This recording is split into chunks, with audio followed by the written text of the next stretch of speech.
2024 మే నెల 1వ తారీఖు నుండి 31 వరకు వృషభ రాశి ఫలితాలు. తులా వృషభయోర్భృగు. ఈ వృషభ రాశికి శుక్రుడు అధిపతి. ఈ శుక్రుడు ద్వాదశంలో బాగున్నాడు.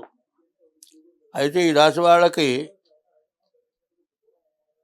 కుజుడు, రాహువు, శుక్రుడు తప్పితే మిగతా గ్రహాలు బాగాలేవు. అంటే కుజుడు వల్ల మరి భూమి మీకు కావాల్సినటువంటి వస్తాయి. భూమి కొనుక్కోవడానికి అవకాశం ఉంది. శుక్రుడు వల్ల కూడా ఇల్లు కొనుక్కోవడానికి అవకాశం ఉంది. శుక్రుడు వల్ల వివాహాది శుభకార్యాలు బాగుంది. అయితే కుజుడు, రాహు వల్ల మీకు ఇంతకు ముందు రావాల్సిన డబ్బు ఏదైనా ఉండి అదేనా లేకపోతే ఆస్తులు కానీ కబ్జాలు ఉండి మీకు స్వాధీనం కాక, అదే కోర్టులో ఏదైనా ఉండి ఈ కోర్టులో మీకు ఏది పరిష్కారం కాక, ఇది కాదు, ఈ ఆస్తి మన స్వాధీనం కాదు, లేకపోతే ఈ డబ్బు లిటిగేషన్లో ఉండి ఈ డబ్బులు రావు అనే పరిస్థితి ఉన్నట్లయితే ఈ నెలలో ఈ రాశి వాళ్ళకి అటువంటి సమస్యలని తీరిపోయి మీ డబ్బు కానీ మీ ఆస్తి కానీ మీకు స్వాధీనం కావడానికి బాగా అవకాశం ఉంది.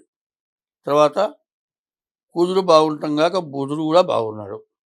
ఈ బుధుడు వల్ల వ్యాపారం బాగా సాగడానికి అవకాశం ఉంది. తర్వాత శుక్రుడు కూడా బాగున్నాడు.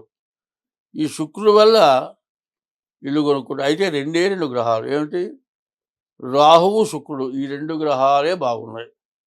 బాగున్న గ్రహాలు ఏమిటాయంటే శని, బుధుడు, రవి, గురువు, కేతువు. మరి ఈ గ్రహాలు పూర్తిగా బాగాలేవు. కుజుడు, రాహువు, శుక్రుడు బాగున్నాడు, కానీ 5 గ్రహాలు బాగాలేవు. 5 గ్రహాలు ఏమిటి, శని, బుధుడు, రవి, గురువు, కేతువు. దాదాపుగా ఈ రాశి సరిగా లేదు అని చెప్పడానికి బాగా అవకాశం కనబడుతుంది. ఈ రాశి ఎట్లా వచ్చింది, కృత్తికా నక్షత్రం 2, 3, 4 పాదాలు, రోహిణి నక్షత్రం 4 పాదాలు, మృగశిర నక్షత్రం 1, 2 పాదాలు కలిసి వృషభ రాశి. ఈ వృషభ రాశికి శుక్రుడు అధిపతి. శుక్రుడు బాగున్నాడు. తర్వాత కుజుడు బాగున్నాడు, రాహు బాగున్నాడు. 8 గ్రహాల్లో 3 గ్రహాలే బాగున్నాయి. మిగతా 5 గ్రహాలు కూడా బాగాలేదు. అందువల్ల ఈ రాశి వాళ్ళు చాలా జాగ్రత్త పడడం చాలా అవసరం. తర్వాత ఈ సంవత్సరం ఎట్లా ఉందంటే, ఈ సంవత్సరాన్ని ఏమన్నారు, క్రోధినామ సంవత్సరం. అంటే ఎప్పుడు కూడా క్రోధం అంటే వైరం, లేకపోతే ఎప్పుడు కూడా ఒకరితో ఒకరికి పడనటువంటి చెడు సంవత్సరం అని చెప్పాలి. అంటే చెడు ఎట్లా ఉంటుందంటే, తేలుంది, అది విసర్జించవు. అట్లాగే పాము ఉన్నది, అది కూడా విసర్జించవు. అంటే క్రోధం అని ఎట్లా ఉంటుంది, అవతల వారి మీద పగ తీర్చుకోవటమే అది క్రోధం. ఆ క్రోధాన్ని ఏమంటారు, అరే వీడిది పాము పగరా అంటారు. పాము పగ ఎట్లా ఉంటుంది, పాము పట్టిందంటే మాత్రం వదిలిపెట్టదు.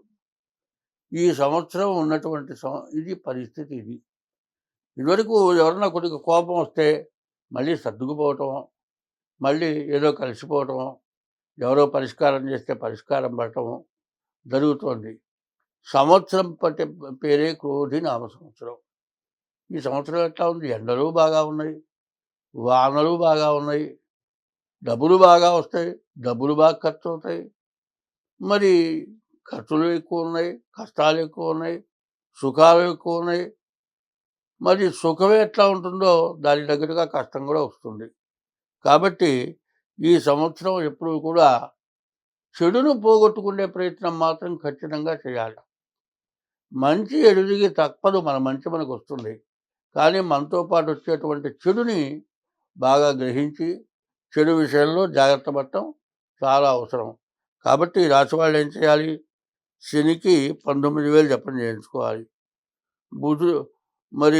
బుధుడికి 17,000 జపం చేయించుకోవాలి, రవికి 6,000 జపం చేయించుకోవాలి, గురువుకి 16,000 జపం చేయించుకోవాలి. అట్లాగే శనికి నల్ల నువ్వులు దానం చేయాలి.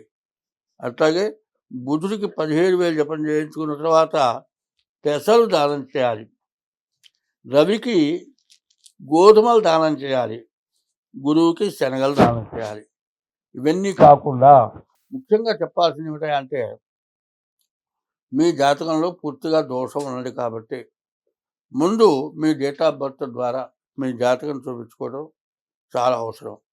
అంటే రాహుకేతువుల మధ్యలో శని ఒక్కడే బయటపడి ఉన్నాడు. మిగతా గ్రహాలు మొత్తం రాహుకేతువుల మధ్యలో పడి ఉన్నాయి. అంటే కాలసర్ప దోషం. కాలమే సర్పం అని చెప్పాలి. ఈ శని అందులో స్వక్షేత్రంలో దశమంలో ఉన్నాడు. మిగతా గ్రహాలు మొత్తం యువతలే ఉన్నాయి కాబట్టి బలాబలాలు ఎట్లా ఉంటాయంటే 8 మందిలో ఒక్కరు బయట ఉంటే 7గురు కలిసి ఏదైనా చేయగలుగుతారు. కాబట్టి ఈ రాశి వాళ్ళు ఏం చేయాలి? మీ డేట్ ఆఫ్ బర్త్ ద్వారా ముందు మీ జాతకం చూపించుకోండి. ప్రతిరోజు కూడా మీ ఇష్టదైవాన్ని పూజించండి. ప్రతిరోజు కూడా ఏం చేయాలి? ఇష్టదైవాన్ని పూజించడమే కాదు, అందరి మతాలకి, అందరికీ, ప్రతి వ్యక్తికి మనం బాగుండటానికి ఉపయోగపడేవాడు సూర్య భగవానుడు. ముందు సూర్యుడికి నమస్కారం చేయాలి 3 వేళలా. ఇది కాక మీ జాతకం చూపించుకోవాలి.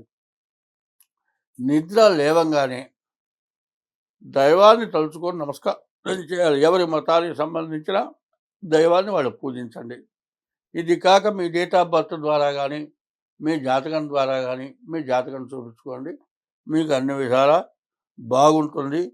పైన ముఖ్యంగా చెప్పాల్సింది ఏమిటంటే ఈ రాశి వాళ్ళు వివాహాది శుభకార్యాలు చేసుకోవాలి అంటే ఆగస్టు దాకా శుభలగ్నాలు లేవు. ఏదేమైనా ఈ జాతకాలకు వివాహం జరగాలంటే పూర్తిగా జాతకం పరిశీలించి కానీ చేసుకోవద్దు. ఎట్లా తొందరపడి చేసేటట్లయితే భార్యాభర్తలకి అనుకూలత పోయేటువంటి లక్షణాలు ఎక్కువగా కనబడుతున్నాయి. కాబట్టి ఈ జాతకం వాళ్ళు చాలా జాగ్రత్త పడటం, ప్రతిరోజు కూడా దైవారాధన చేయడం చాలా అవసరం. స్వస్తి.